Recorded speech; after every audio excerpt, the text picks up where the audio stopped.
टुनटुनी चिड़िया की 3 बेटियां थी। टुनटुनी बहुत बीमार हो गई थी, पर उसकी बेटियां उसकी अच्छे से देखभाल करती थी। पर टुनटुनी की सेहत में कोई सुधार नहीं आया। बच्चों, मेरे पास अब ज्यादा समय नहीं है, मुझे माफ कर दो बच्चों। मैं तुमसे दूर जा रही हूँ। इतना सुनकर तीनों बेटियां रोने लगी और कहने लगी, माँ, तुम हमें छोड़कर चली जाओगी तो हम तुम्हारे बिना कैसे रहेंगे? लेकिन टुनटुनी ने कोई जवाब नहीं दिया, क्योंकि टुनटुनी इस दुनिया से जा चुकी थी। तीनों बेटियां बहुत दुखी हुई और बहुत रोई। तीनों बेटियों ने अपनी माँ का अंतिम संस्कार किया और घर लौट आई। तीनों बेटियां अपनी माँ के बारे में ही सोच रही थी, तभी उनका चाचा वहाँ पहुँचा। तब तक आप लोग कमेंट पे बताएं, इंडिया का नेशनल एनिमल कौन है? अरे ओ टुनटुनी, कहाँ है तू? बाहर निकल। चाचा, माँ तो इस दुनिया में नहीं रही, वो तो चल बसी। क्या टुनटुनी चल बसी? ये कैसे हो गया भगवान? चाचा, जो होना तो हो गया, अब तो आगे ये सोचना ही। तो चल बसी। अब ये घर तुम्हारा नहीं, मेरा है। अब मैं तुम तीनों को बेच डालूंगा। ये कहकर वो जबरदस्ती तीनों को बेचने के लिए दिल्ली ले जाता है। तभी वहाँ सौदागर तोता आया।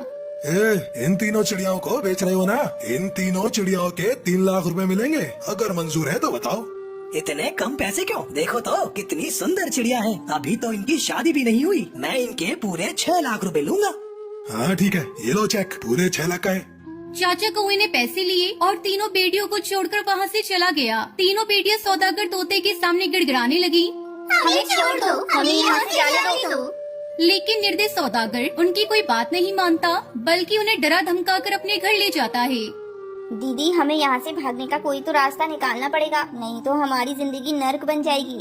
उन तीनों की समझ में नहीं आ रहा था कि कैसे यहाँ से बाहर निकला जाए। रात के समय जब सब सो रहे थे तो वो तीनों वहाँ से भागने का प्रयास करती हैं, लेकिन सौदागर तोते की आँख खुल गई और उसने उनमें से एक बहन को पकड़ लिया। बाकी दो बहनें वहाँ से भाग गयी, लेकिन डर के मारे वो दोनों एक दूसरे से बिछड़ गयी। बड़ी बहन अकेली पेड़ पर बैठकर बहुत दुखी हो रही थी। अब मैं क्या करूं? मैं अकेली रह गई हूँ। मैं तो यहाँ किसी को भी नहीं जानती। तभी वहाँ एक टूनी चिड़िया आई। कौन हो तुम और यहाँ दुखी क्यों बैठी हो? यहाँ बैठने में खतरा है, तुम्हें यहाँ नहीं बैठना चाहिए। मैं नहीं जानती मैं कहाँ हूँ। मेरे चाचा मुझे यहाँ बेचकर चले गए। मैं यहाँ जान बचाकर बैठी हूँ। हे भगवान, ये कैसा जालिम चाचा है। चलो तुम मेरे साथ चलो बेटा। इस तरह बड़ी बहन ने दुखी मन से सारी बात बताई। टूनी चिड़िया ने उसे अपने घर में रहने के लिए जगह दी। अब वो दोनों साथ में ही रहने लगे, लेकिन बड़ी बहन हर पल अपनी बहनों को याद करके बहुत दुखी होती थी। एक दिन उसने टूनी से कहा, मेरी एक बहन तो आजाद हो गई थी, लेकिन अभी एक बहन वही सौदागर के घर पर कैद है। कि आप मेरी बहन को वहाँ से बाहर निकाल सकती हो? आसान नहीं है, लेकिन फिर भी मैं तुम्हारी बहन को वहाँ से निकालने में कोशिश करूँगी। कुछ दिन यूं ही बीत गए, लेकिन टूनी चिड़िया कुछ नहीं कर पा रही थी, इसलिए उसने